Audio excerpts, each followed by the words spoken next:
So what do we know about his military record? Yeah, well, just to contextualize you have for your audience, obviously Walz was picked earlier this week by Vice President and Democratic nominee Kamala Harris. I think most people think partly due to the fact that he has that veteran military background to counterbalance Donald Trump's running mate, who was a combat veteran in the Iraq War in J.D. Vance. And so when you open up and you look at some of the stories in the background and narratives that Walz himself and his campaign over the years has established about his military service, listen, he served in the National Guard. That's known. There's no doubting that. He served for a long time.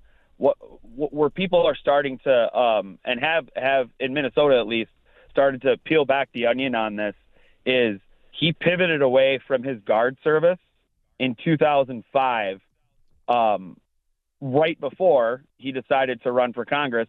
And there have been a number of his contemporaries in the Guard who have come out in recent years. Some of them have spoken to my colleague, Liz Collin, and she's chronicled in video interviews that are on Alpha News, and you can find them anywhere if you just Google them, but also in opinion pieces across various publications in Minnesota where they're saying that he dodged deployment. So Tim Walz never served in Iraq or Afghanistan. He did tours in Europe with the National Guard, and God bless our National Guard members and military members that are serving all over the world. What's happened recently is there has been a number of folks that have come out and said, well, look back at what Walz and his campaign was saying when he was running for Congress way back in 2006. There's a photo that's been verified of Tim Walz at a protest in his town of Mankato in 2004. It was a small protest outside of a George W. Bush presidential campaign reelection rally. And Tim Walz, it's all over social media now. It's been out there. Tim Walz is with a group of people that are veterans for carry at this time. This is going back to 2004.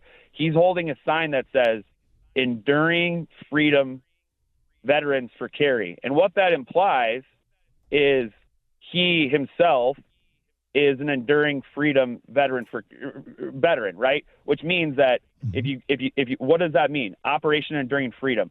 That was a military operation that was based in Afghanistan, and there were some supporting operations that were in various other theaters at that time, but Italy was not one of them. So there are now folks in Minnesota that have reached out to Alpha News, and there's folks in other publications that are analyzing whether or not Tim Walz, early in his congressional career, his campaign was telling people, sending mixed signals about whether he actually served in battleground. Because now he says, well, I was a Guard member that retired and I served in Italy. But people are starting to question and using this term stolen valor, right? Where somebody implies that they've served in places in the military that they haven't.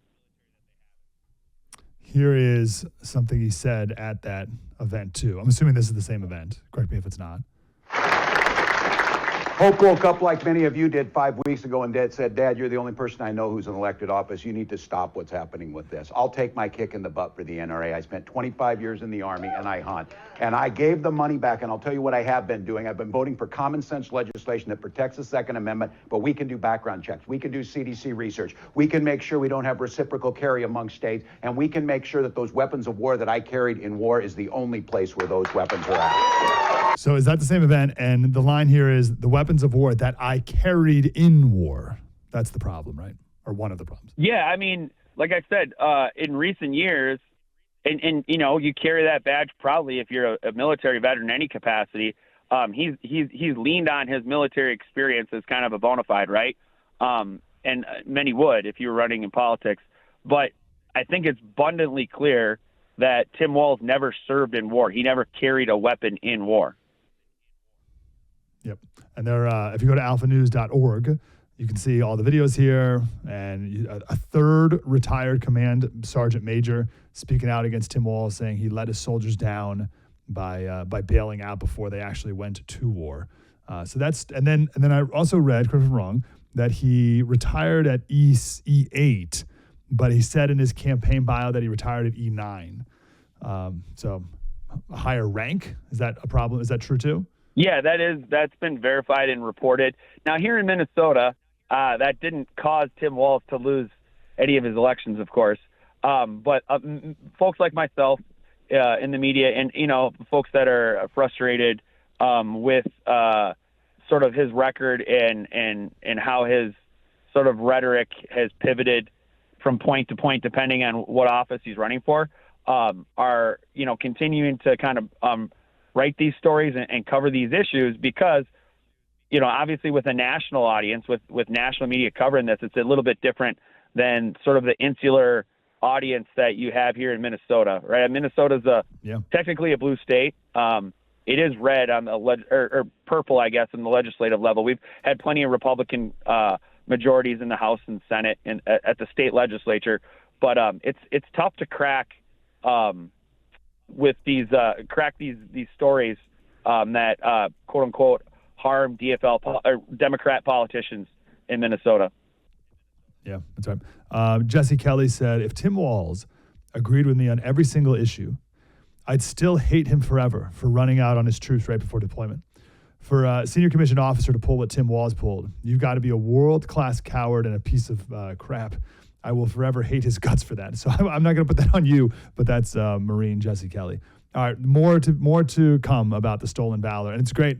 There's a lot of people in the media. Actually, I think I have this one here. This is Tina Smith. You know Tina Smith, Congresswoman from your state? Here she is on CNN. Who enlisted when he was 17 years old. He served in the National Guard for 24 years. And I'm not aware of any military service that J.D. Vance has ever served. So let's just make the comparison there. And what happened in the tragedy of the killing of George Marines, Floyd and then the unrest. Yeah, okay, pardon me for that. Okay. She's a Minnesota. What is she? A Minnesota state senator, Tina Smith? She's a U.S. senator. So she serves. She's the U.S. senator. Yeah. Gosh, that's an embarrassing mistake right there. Okay, let's get more to this Tim Walz guy.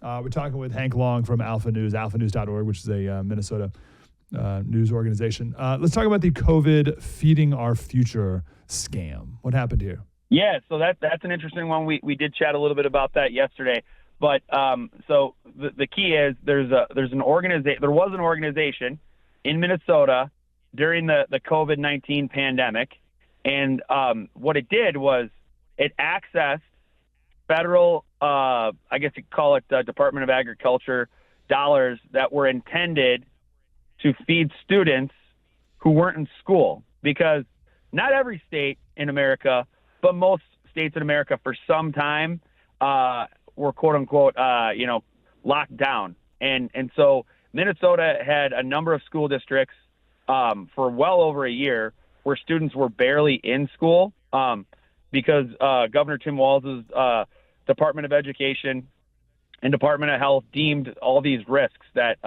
were to staff and to students when it came to COVID-19 spread all the way into 2021. But basically what happened is you had this organization called Feeding Our Future. It was based in the Twin Cities, and it was accessing COVID-19 related lunch dollars, meal dollars intended to feed children who weren't actually physically in school. They were in home, right? They were learning on iPads, theoretically. And over 18 months from 2020 till the end of 2021, Feeding Our Future and quite a few of its subsidiaries, these are nonprofit organizations that fly by night, accumulated $250 million in federal funding that was overseen in some capacity by the Department of Education in Minnesota. And there were reports written by these organizations claiming we fed this many kids at this site, we fed this many kids at that site. There were reports that were inconceivable, where you'd have these tiny 2 or 3 person nonprofit organizations saying we fed children 40,000 meals in the last 3 months. Well, as people start to uncover this one piece at a time in 2021, they started to recognize these organizations weren't feeding anyone. Wow. They were pocketing dollars, enriching themselves. There were people that were enriching themselves with homes, with expensive cars, with overseas trips. This is in 2021 even, right? I mean, it's not that easy to travel at the height or near the height of COVID. And eventually the federal government caught up with them. There's been 7 people that have pleaded guilty, serious fraud offenses. And with that, the Governor Walz's administration has been, I guess you could say, put to the woodshed on this. Just in June, there was a report from the state's Office of the Legislative Auditor that concluded that the Minnesota Department of Education, under Governor Tim Walz, failed to act on warning signs known to the department prior to the onset of COVID-19 pandemic and prior to the start of the alleged Feeding Our Future fraud, and did not effectively exercise its authority in holding Feeding Our Future accountable to the program requirements, and was ill-prepared to respond to the issues it encountered with Feeding Our Future. This is a nonpartisan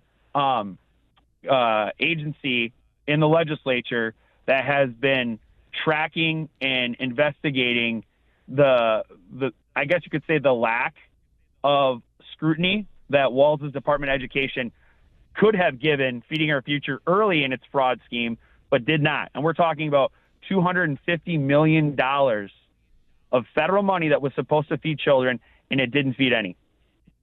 That's amazing. Yeah, so my understanding is back in 2018 is when the state first started getting alerts and warning signs that this is a fraudulent organization. Yeah, definitely. But Feeding Our Future made itself known and accumulated its most amount of funds and dollars, and claimed to be feeding the most amount of kids. I mean, they were formed in 2018, but I mean, the crux of what they were doing was just amplified 10,000 times during the pandemic. Yeah. So how do you connect that to Tim Walz? What does Tim Walz say to deflect that? Yeah, well, Governor Tim Walz and his cohorts across Democrat politics in Minnesota have said, hey, we caught these people. We caught them red-handed. We got them with the cookie. We got them with the hands in the cookie jar. But at the end of the day, this is after $250 million, right, has been siphoned from the federal government, was supposed to go to children, didn't go to children. And there were mechanisms and communications that these organizations, these site organizations that were supposed to be feeding children that weren't attending school because schools were locked down, there were communications with the Department of Education. There was an oversight apparatus in place, and nobody went out to these sites. It's been documented by numerous outlets besides Alpha News, mainstream outlets. Nobody went to these sites from the Department of Education to say, oh, they actually did feed 500 kids today. And that's where we are. So you can say, oh, we caught these people, they're going to prison. Well, guess what? The $250 million of taxpayer money isn't coming back.